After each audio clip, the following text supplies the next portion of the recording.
सहनाववतु सहनौ भुनक्तु सह वीर्यं करवावहै तेजस्विनावधीतमस्तु मा विद्विषावहै। ओम शांति शांति शांति। वैदिक जीवन पद्धति में हम स्वाध्याय कर रहे थे। पंच महायज्ञ के अंतर्गत ब्रह्म यज्ञ का, और उसमें आचमन और उसके बाद ईश्वर प्रार्थना पूर्वक मार्जन मंत्रों का।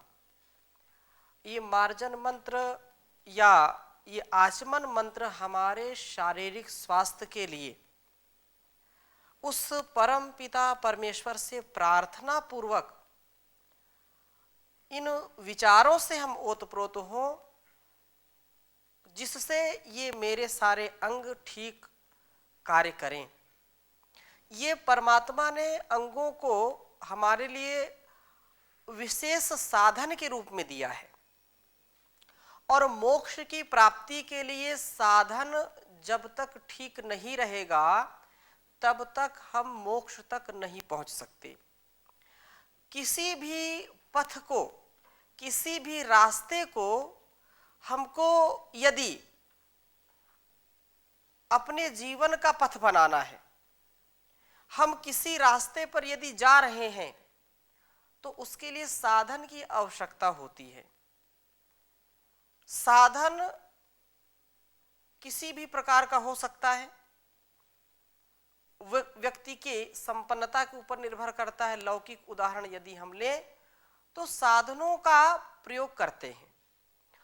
जिसका जितना अच्छा साधन होगा उतना ही उसको सहजता पूर्वक मंजिल की प्राप्ति होगी। अतः ये शरीर जो परमात्मा ने हमको दिया है, इस शरीर के एक एक अंग की बहुत बड़ी कीमत है। ये अनमोल धन दिया ईश्वर ने हमको।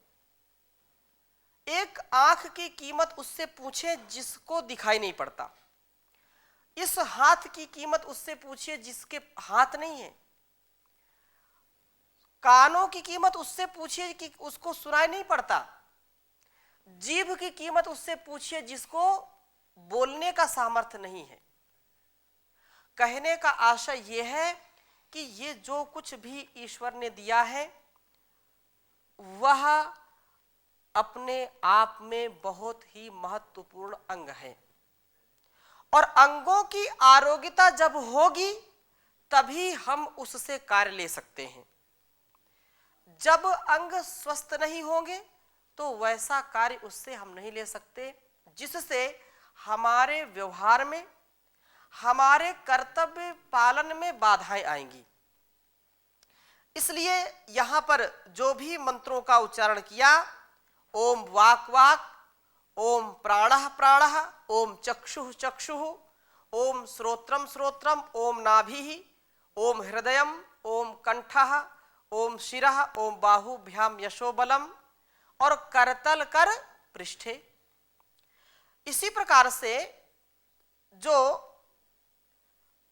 मार्जन मंत्र है, मार्जन मंत्र में भी यही बात जो है बताई है कि उनका, उन अंगों में वह शक्ति हो, वह सुसज्जित हो, सुव्यवस्थित हो, शुचिता से, आरोग्यता से परिपूर्ण हो, क्योंकि बिना इसके कार्य नहीं चल सकता है।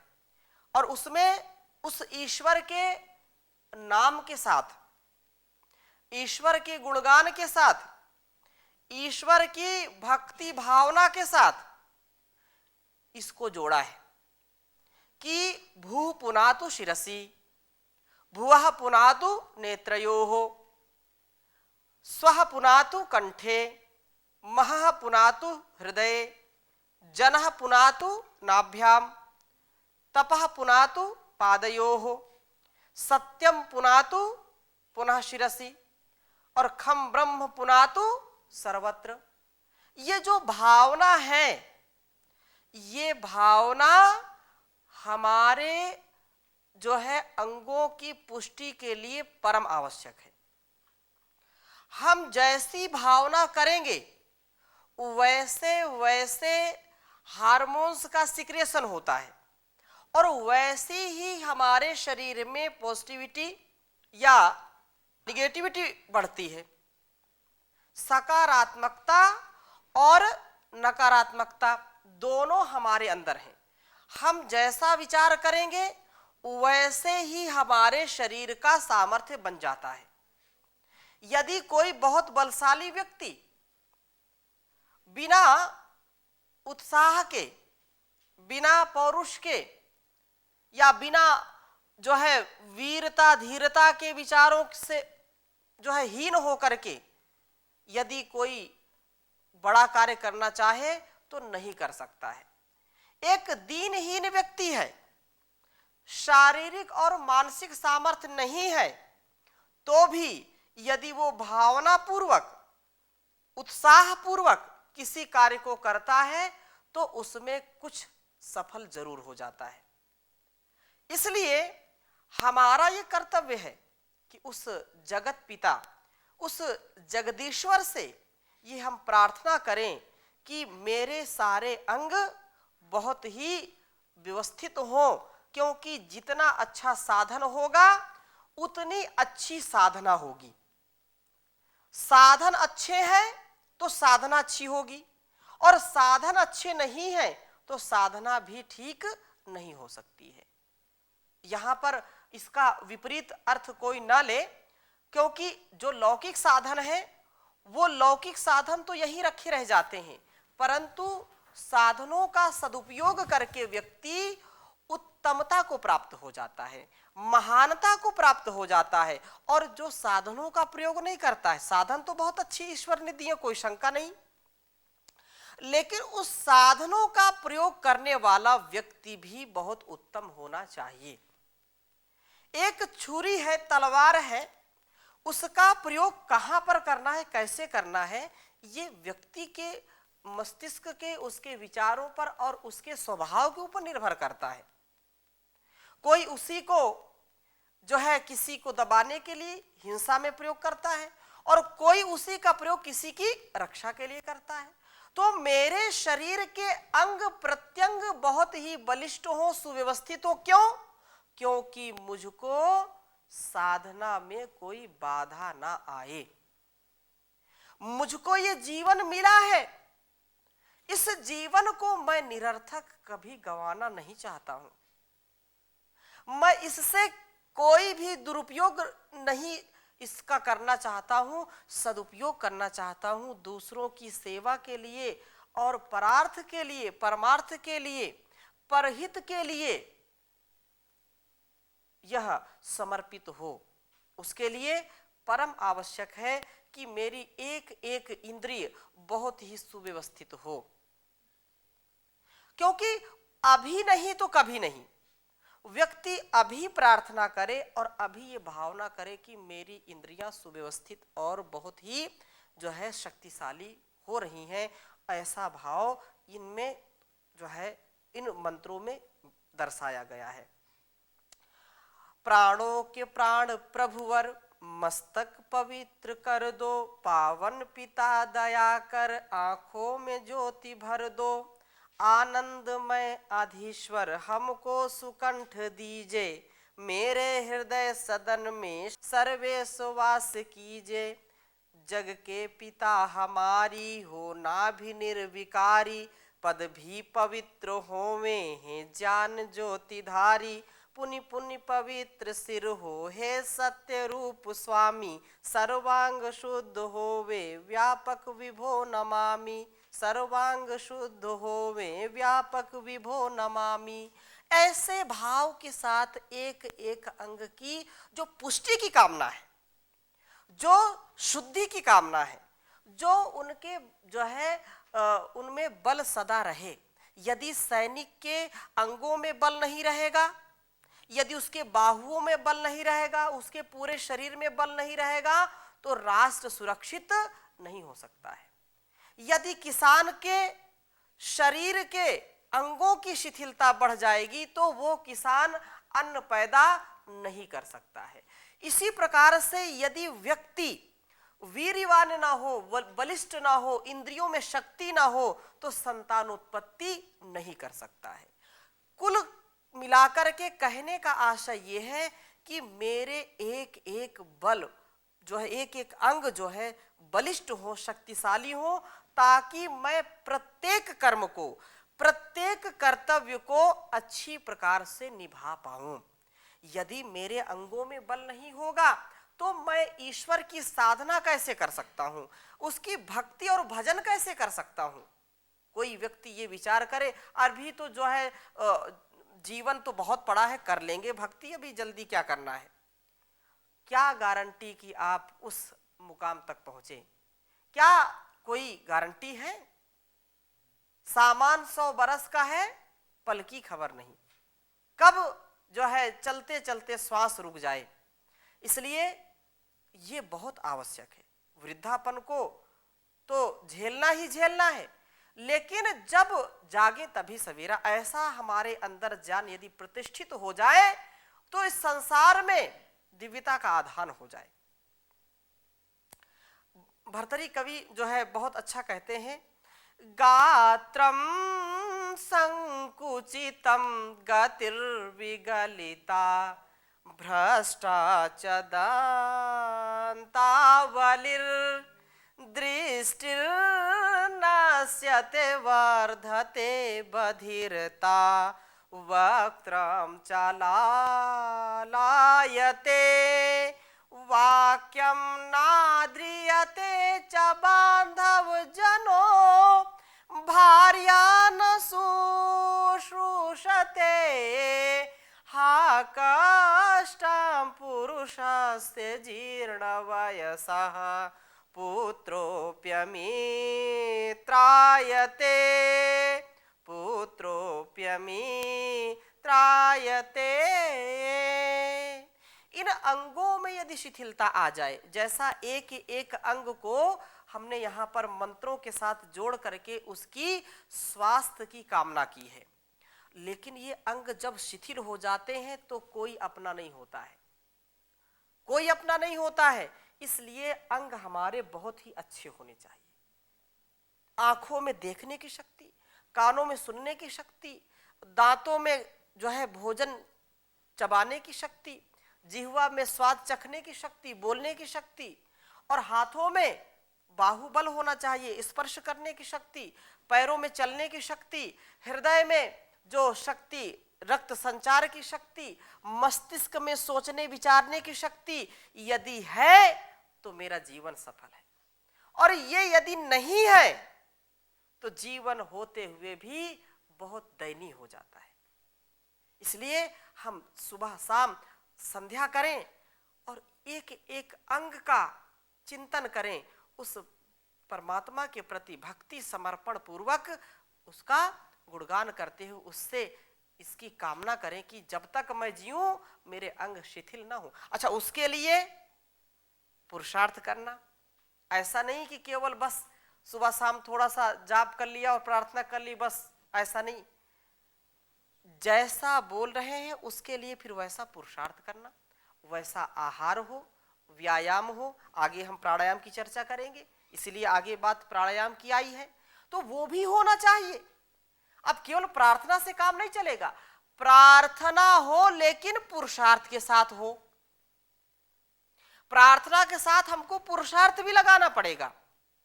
पुरुषार्थ करेंगे तो जरूर सिद्धि होगी।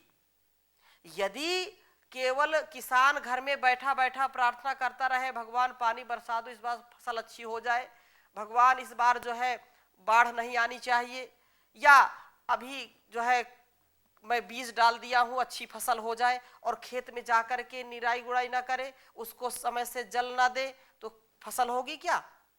किसान जो है ऐसे नौजवान सेना का कोई भी नौजवान ये सोचे कि भगवान जो है जो आतंकवादी हैं या बाहर के जो विदेशी हैं उनसे रक्षा करते रहो देश की। ये प्रार्थना करनी तो प्रार्थना है, लेकिन उसके लिए पुरुषार्थ भी करना है। आप प्रार्थना करने बैठे हो, उधर से कोई आया और चला दिया गोली, काम हो गया और राष्ट्र भी गुलाम हो गया, ऐसा नहीं। प्रार्थना के साथ पुरुषार्थ होना चाहिए। तो प्रार्थना हम कर रहे हैं, लेकिन उन अंगों को कभी भी जो है उनसे कुचेष्टा ना करें।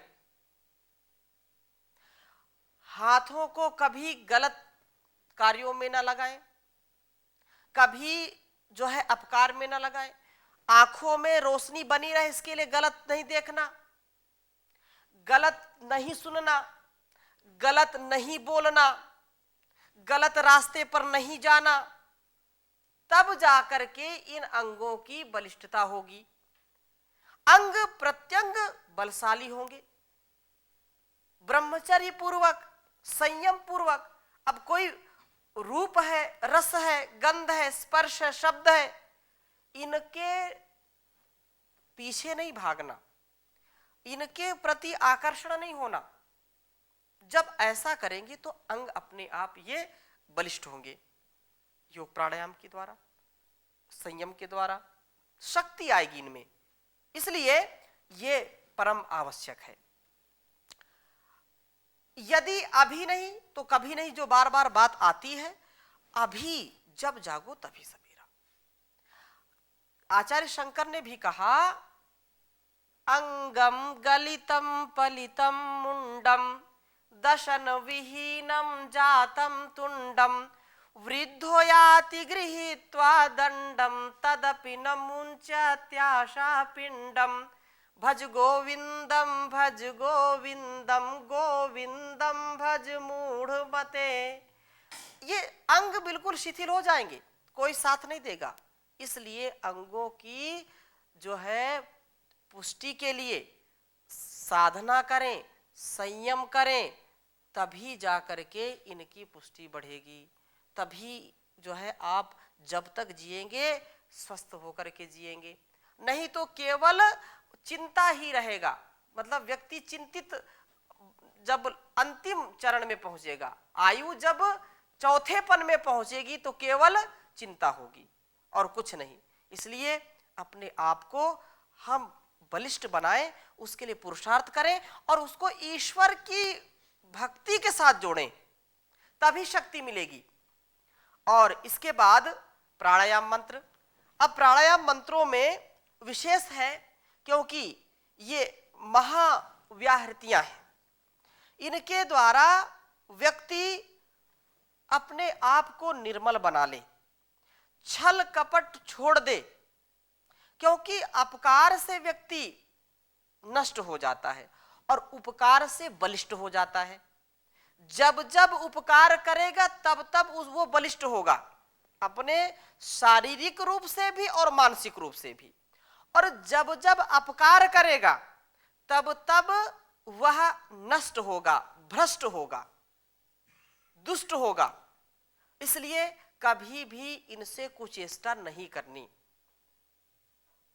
ये बात जो कहते हैं, हे प्रभु आनंद दाता ज्ञान हमको दीजिए, शीघ्र सारे दुर्गुणों को दूर हमसे कीजिए, लीजिए हमको शरण में, हम सदाचारी बने, ब्रह्मचारी धर्म रक्षक वीर व्रत धारी बने, वीर व्रत धारी बने।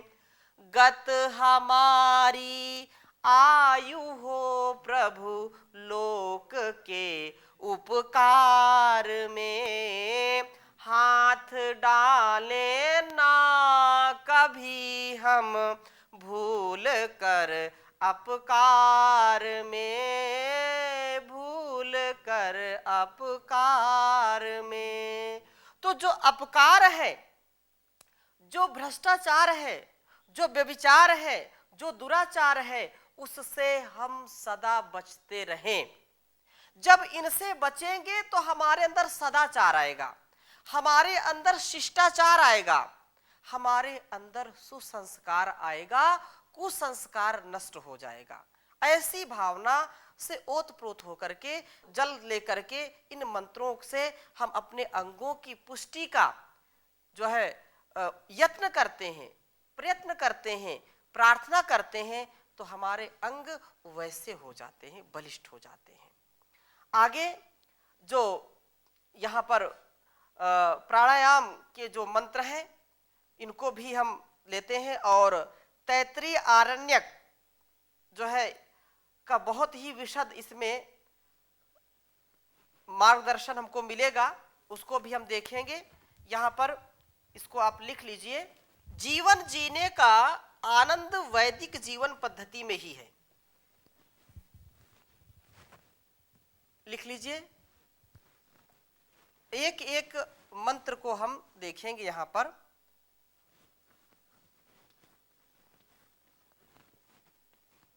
ओम भूः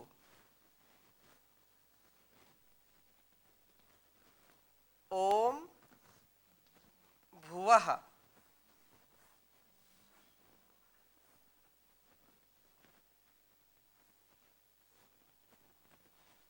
ओम स्वः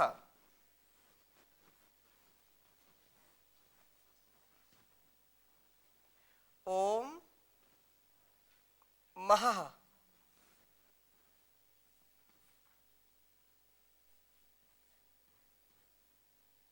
ओम जनः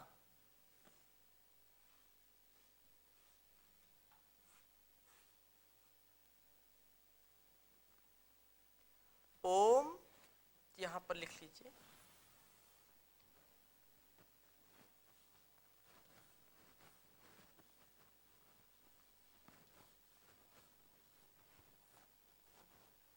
ओम तपः ओम सत्यम।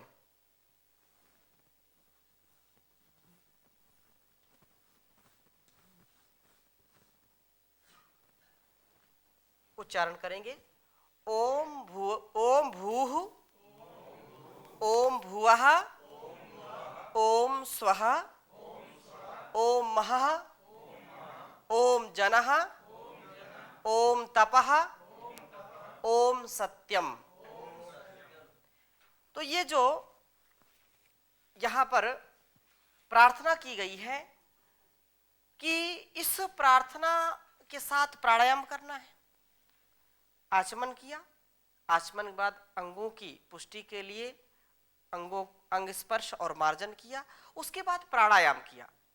तो प्राणायाम इन परमात्मा के जो नाम हैं इनके अर्थ पूर्वक विचार करते करते कम से कम 3 बार प्राणायाम करना है इसका, और इसका अर्थ हमारे जो है दिलो दिमाग में होना चाहिए।